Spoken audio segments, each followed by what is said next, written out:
Guys इस दुनिया में जितनी भी चीजें बनती है ना, सब किसी न किसी पर्पस से ही बनती हैं। पर आज भी हमें से बहुत से लोग कई ऐसी चीजों के रियल पर्पस के बारे में भी नहीं जानते हैं जो हमारी लाइफ में काफी इंपॉर्टेंट होते हैं। और गाइस आप मानो या ना मानो, बट हमारी डेली लाइफ में कई ऐसी भी पॉपुलर चीजें हैं ना, जिनको बनाया तो किसी और चीज के लिए गया था, बट बन कुछ और ही गई। तो यार चलो आज की इस इंटरेस्टिंग वीडियो में हम कुछ ऐसी चीजों के रियल पर्पस के बारे में जानते हैं जिनके पर्पस को आज तक हम इग्नोर ही करते आए हैं। लाइक ट्रेन के ऊपर ये उभरी हुई चीज क्या होती है, बाइक्स में सिलेंड्रिकल बॉक्स क्यों लगा होता है, और गाइस हमारे रिंग फिंगर से ब्लड टेस्ट क्यों किया जाता है।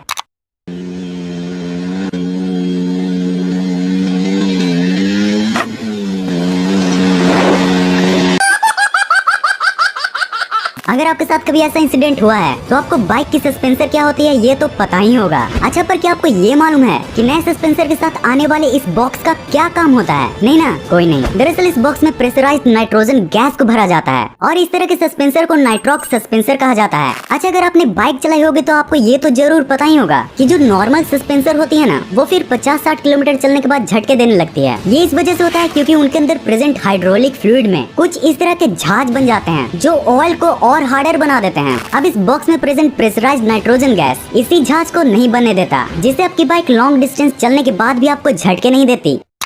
अगर आपने कभी ब्लड टेस्ट करवाया होगा तो आपको ये तो पता ही होगा कि ब्लड टेस्ट करने वाले अक्सर रिंग फिंगर से ही ब्लड टेस्ट करते हैं। पर यारो ऐसा क्यों? क्या बाकी उंगलियों में खून नहीं होता है ना? तो फिर उंगलियों के साथ इतना भेदभाव क्यों? दरअसल ये आपके बेनिफिट के लिए ही किया जाता है। देखो, आपके मिडिल फिंगर में नर्व नीचे होती है, तो ब्लड सैंपल के लिए उसमें सुई को अंदर तक डालना पड़ेगा। और आपका थंब और स्मॉल फिंगर बहुत ही छोटे होते हैं, इसलिए उसमें भी आपको काफी दर्द होगा। और यारो पहले ये माना जाता था कि लेफ्ट हैंड की फोर्थ फिंगर की नस डायरेक्ट हमारे हार्ट के साथ कनेक्ट होती है। और गाइस फिर इसी रीजन की वजह से लास्टली उन्होंने इस रिंग फिंगर को चुना। आजकल अगर पार्टी में कोका कोला ना हो तो यार पार्टी नहीं लगती है, बल्कि ठीक वैसी पार्टी लगती है जैसे कि अपने बच्चे के बर्थडे में हमारे बगल वाले शुक्ला जी देते थे, बस एक समोसा और काम खत्म। बस फालतू में हमारा 200 का गिफ्ट जाता था। एक मिनट, हम कहाँ थे? सॉरी, वो मैं थोड़ा इधर उधर। अबे साले, कभी मेरा माफ करना, गुस्से में इधर उधर निकल जाता हूँ। वहाँ कोको कोला। तो यारो क्या आपको पता है कि असल में कोको कोला किस पर्पस से बनाया गया था? अगर नहीं तो आपको जान लेना चाहिए कि पहले के समय में ये बहुत ही ज्यादा यूजफुल था। पहले कोको कोला का use drug addiction, alcohol addiction और ऐसी सब चीजों की लत को छुड़ाने के लिए किया जाता था। और कोको कोला पहले हेडेक और स्टोमिक पेन को भी कंट्रोल करता था। ये एक टाइप से दवा थी। दारू नहीं रे बाबा, दवाई है। देखा, बाबू भैया को भी पता था। और आज देखो, ये सिर दर्द हटाने की जगह सिर दर्द और मोटापा दे रही है। सोचो, आज हम पार्टी में शौक से दवा पीते हैं। वाह। अक्सर अपने ट्रेन के ऊपर प्रेजेंट इन उभरी हुई चीज को तो जरूर देखा होगा, बट आखिर ये चीज होती क्या है और फिर इसका मेन पर्पस क्या है? तो यारो आप ये जानकर चौंक जाओगे कि ये ट्रेन का इतना इम्पोर्टेंट पार्ट है ना, कि अगर ट्रेन में यही चीज नहीं हो तो फिर ट्रेन डिसबैलेंस भी हो सकता है। एक्चुअली में हमारे घर में लगे वेंटिलेटर्स की ही तरह ट्रेन के रूफ वेंटिलेटर्स होते हैं, जो ट्रेन में जमे गर्म हवा को बाहर निकालते हैं। ये ट्रेन के अंदर से इस तरह जालीदार और फिर ट्रेन के बाहर से इस तरह उभरे हुए दिखते हैं। अगर आप एक प्रोफेशनल चोर होंगे तो आपको ये फैक्ट तो पहले ही से पता होगा, बट एज आई नो कि आप लोग चोर नहीं हो और बनो भी नहीं, इसलिए मैं आपको बता दूं कि अगर आप ट्रेन में लगे फैंस एंड लाइट्स को घर में जलाने की कोशिश करोगे तो भाई भूल जाओ, क्योंकि आपके घर में न वो फैन कभी चलेगी और नहीं वो लाइट कभी जलेगी। और वजह ये है कि इसके पीछे रेलवे ने कुछ ज्यादा ही जबरदस्त दिमाग लगा रखा है। उसने अपने सारे फैंस एंड लाइट्स को 110 वोल्ट के चलने पर सेट कर दिया है। अब मैं आपको बता दूं कि ये 110 वोल्ट का करंट सिर्फ और सिर्फ रेलवे में ही आती है, और हमारे घरों में जो इलेक्ट्रिसिटी आती है ना, वो 220 वोल्ट की होती है। तो अगर आप किसी तरह पिट पिटाकर उन फैंस एंड लाइट्स को अपने घर में भी ले आते हो तो फिर लास्टली आपके मुंह से यही निकलेगा, ये तो टट्टी है। अच्छा, अब अगर हम चोरी की बात कर ही रहे हैं तो क्यों ना उनके फ्यूचर की भी बात कर लें। अरे यार समझे नहीं, मेरा मतलब था प्रिजनर्स। अब भाई जो चोरी करेगा वो आज नहीं तो कल जेल तो जाएगा ही ना। कानून के हाथ बहुत लंबे होते हैं। अब अगर आपने कैदियों को देखा होगा तो फिर जाहिर सी बात है कि उनके कपड़ों को भी देखा होगा, पर आप ये नहीं जानते होगे कि आखिर उनके कपड़ों में ये ब्लैक हॉरिजॉन्टल स्ट्राइप्स क्यों होते हैं। तो इसे समझने के लिए आप सबसे पहले जेल की सलाखों को देखो। इनमें जो रॉड्स है वो वर्टिकल लाइंस में है। अब जब यही वर्टिकल रॉड्स प्रिजनर्स के ड्रेस के ब्लैक स्ट्राइप से मिलते हैं तो फिर एक पैक्ड केज जैसा इमेज बनता है। और गाइस इसी पैक्ड इमेज के केज को प्रिजनर्स के दिमाग में बैठाने के लिए उनके ड्रेस में ये ब्लैक स्ट्राइप्स दी जाती थी। मैं इसलिए बोल रहा हूँ क्योंकि अब इसे बहुत से कंट्रीज में बदल दिया गया है। अगर आप भी मेरी तरह 90s या फिर अर्ली 20s के बंदे हो तो आपको ये वाली ट्यूबलाइट तो याद ही होगी। हाँ, वही ट्यूबलाइट जिसे हम हजारों बार किसी न किसी वजह से तोड़ देते थे और फिर बिल्कुल सेम तरीके से मम्मी हमें तोड़ती थी। पर क्या आपने कभी ऑब्जर्व किया है कि उस ट्यूबलाइट में जो बॉक्स होता था ना, उसका असल में यूज क्या था? अगर आपने कभी सोचा है तो आज मैं आपको बताता हूँ। पहले मैं आपको बता दूं कि आजकल की एलईडी लाइट में ऐसा कोई भी बॉक्स देखने को नहीं मिलता है, पर उस टाइम में था और इसके बेसिकली 3 रीजन थे। सबसे पहला रीजन ये है कि ये जो बॉक्स होता है ना, जिसे चॉक कहते हैं, वो बेसिकली करंट को कंट्रोल करता है और फिर दूसरा काम है उस करंट को ट्यूबलाइट में भेजना और फिर उसके बाद करंट को लिमिट करना। दरअसल ट्यूबलाइट को एक बार चालू होने के लिए 1000 वोल्ट तक की करंट की जरूरत होती है और फिर एक बार चालू होने के बाद वो बस 240 वोल्ट में चल सकती है। तो यारो ये बॉक्स बस वही करता है, सबसे पहले 1000 वोल्ट देता है और फिर एक बार शुरू होने के बाद उसे 240 वोल्ट का ही पावर सप्लाई करता है।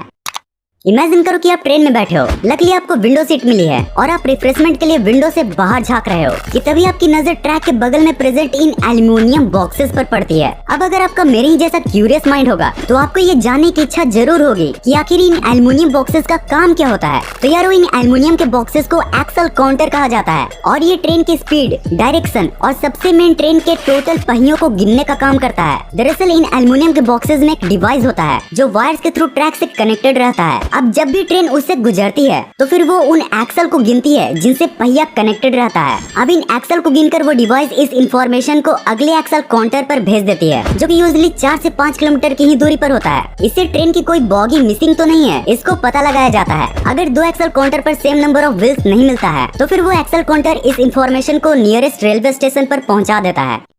गाइस, अगर आप ट्रेन में सफर करते होगे तो आपने ये बात तो नोटिस किया ही होगा कि जैसे ही रात होती है वैसे ही ट्रेन की स्पीड सुपर फास्ट हो जाती है। बट यारो ऐसा क्यों होता है? क्या ड्राइवर किसी को ट्रेन में सोने नहीं देना चाहता या फिर ड्राइवर को भूतों से डर लगता है? एक्चुअली में ऐसा हो भी सकता है, बट इसका मेन रीजन कुछ और है। सबसे पहला रीजन ये है कि रात में ट्रेन के ट्रैक्स पर इंसानों और जानवरों का आना जाना कम होता है, तो ड्राइवर को भी सल्लू भाई बनने का टेंशन नहीं होता।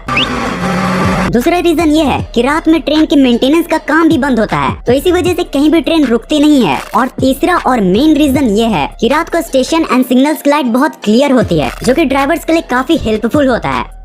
गाइस, आपने ये कई बार देखा होगा कि जब भी आप किसी लेदर से रिलेटेड चीज को लेते हो तो फिर उसके नीचे जेन्युइन लेदर लिखा होता है और अक्सर इसे देखकर हमें लगता है कि ये लेदर तो एकदम ओरिजिनल है, पर असलियत में इसका कुछ और ही मतलब है। एक्चुअली में इसका मतलब 3 ग्रेड का लेदर होता है। देखो यारो, लेदर को इस तरीके से डिजाइन किया जाता है कि पहले सबसे अच्छा लेदर यानी कि फुल ग्रेन लेदर आता है, उसके बाद सेकंड नंबर पर आता है टॉप ग्रेन लेदर और फिर क्वालिटी में थर्ड पर आता है जेन्युइन लेदर और फिर लास्टली सबसे बेकार लेदर होता है बॉन्डेड लेदर। तो आपको कोई दुकानदार ये बोलकर उल्लू बनाने की कोशिश करे कि सर ये सबसे बेस्ट लेदर है, देखिए यहाँ पे जेन्युइन लेदर लिखा है, तो उसे बस आप एक ही बात बोलना, बेटा तुमसे ना हो पाएगा। तो जी रुक जाओ, ऐसा मत करो, ये बहुत ही डेंजरस है। एक मिनट, आपको भी अभी ऐसा ही लग रहा होगा ना, पर नहीं, ये इतना भी डेंजरस नहीं है। जब आप जानोगे कि फेविक्विक का रियल पर्पस क्या था तो फिर ये आपको बिल्कुल डेंजरस नहीं लगेगा। सबसे पहले फेविक्विक को वार के टाइम पर बनाया गया था और वो भी सोल्जर्स के घावों को ठीक करने के लिए, यानी कि अगर वार के टाइम पर किसी को चोट लग जाती थी तो फिर वो फेविक्विक से अपने चोट को चिपका सकता था। ये चोट को हील तो नहीं करती थी, बट उसे इन्फेक्शन से बचाती थी। यारो, आज की फेविक्विक उस फेविक्विक से काफी ज्यादा मिलती है, एग्जैक्ट सेम नहीं है पर काफी ज्यादा मिलती है, इसलिए आप बिल्कुल मत डरो क्योंकि आपको फेविक्विक से कुछ नहीं होगा। पर यारो, फेविक्विक फेविक्विक है, इसलिए इसको नाश्ते में मत खाने लग जाना। यारो, तुम लोग ग्रेट हो। इसी तरह अपना प्यार हमें आगे भी देते रहना ताकि मैं अपने स्टडीज के साथ आपके लिए और भी फन इंटरेस्टिंग वीडियोस बनाता रहूं। इस वीडियो के लिए बस इतना ही था। अगर आप इस सीरीज के पिछले पार्ट्स को देखना चाहते हो तो आप यहाँ से देख सकते हो। वीडियो को यहाँ तक देखने के लिए thanks for watching this entire video.